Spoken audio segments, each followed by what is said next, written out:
Although Rick and Morty Season 7 Episode 4 is the weakest episode of the season so far, and it goes to show just how far the series has moved away from its previously reliable storytelling formula. Rick and Morty has changed a lot since the series began back in 2013. The animation is slicker, the humor is less crude and mean-spirited, and the show's characters' work has grown deeper.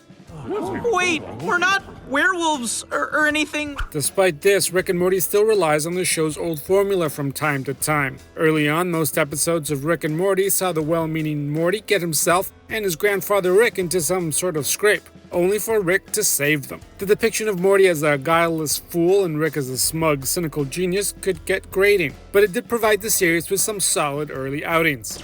However, the show outgrew this formula, and the ending of Season 7 addressed this. It saw Morty come to terms with his role in his dynamic as he realized that he feared Rick would never rely on him the way that he relied on his grandfather. This revelation, along with the fact that the finale took place from Morty's perspective, proved the show's routine has changed, and an earlier episode showed why this was necessary. You see, in Season 7, Episode 4, That's a Morty, featuring a more straightforward repetition of the show's old dynamic, and this outing story was weakened by the reliance on an outdated formula. This was by no means the first time that Morty had uncovered a terrible truth about his grandfather, only for Rick to smugly defend the status quo. In fact, it wasn't even the third time that the series revisited the storyline, with the character discovering similar dark truths in Season 2, Episode 2, Morty Night Run, and Season 3's Vindicators 3, The Return of World Ender. Rick and Morty has evolved beyond the show's early, repetitive setup and has gotten stronger as a result. The series can drop the old formula epitomized by That's a Morty heading into Season 8.